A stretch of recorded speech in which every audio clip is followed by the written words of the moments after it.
All right, let's go ahead and go to Photoshop. And what I'm going to try to show you is a quick tutorial of how to actually create an image using your type. It's a lot easier than you think. So I'm just going to pick a poster scale. All right.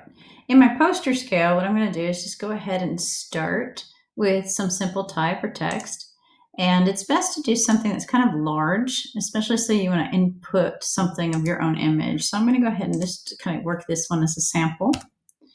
If you haven't worked with a type often, it's not difficult. You type your word in, then use Control T. Control T will give you your wonderful text box, and then I simply stretch and move to just about any way I want to. That's my shortcut. All right, from here, I'm going to go ahead and open up a second image.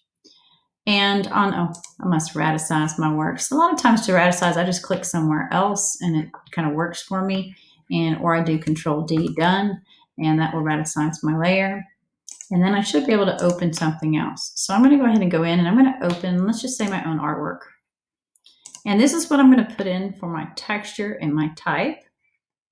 I like to go to my windows and arrange, and I give myself 2 windows.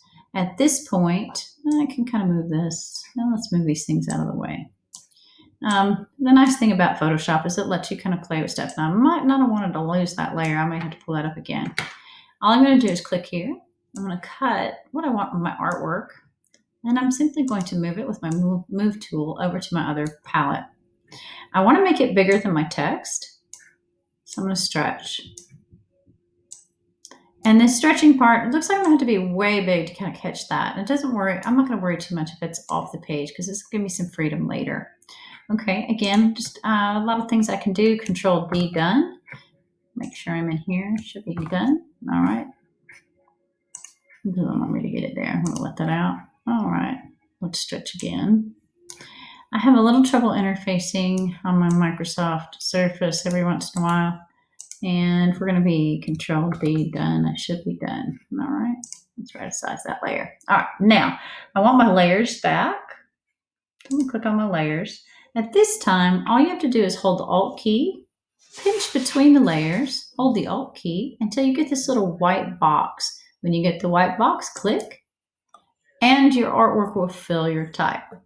Now from here, this is editable type. Doesn't mean you can eat it, just means you can change it if you want to. So I can change my name, it'll still type in there. I can put any text I want in there. Another thing I can do on this layer is I can go to my blending options. And I really do like a drop shadow. And a lot of times that'll give me a little bit refinement. And sometimes on something like this, when I have a pattern, I really do like a stroke, but I want to make sure it's a tiny stroke. And this stroke is a blue, which really kind of fits with what I'm doing. I'm going to click OK.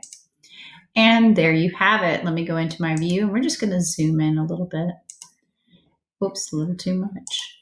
But you get the idea. Come on, zoom back out. And we're going to zoom out again. And there's shortcuts on my keyboard for me, but this is kind of fun to do it this way. All right.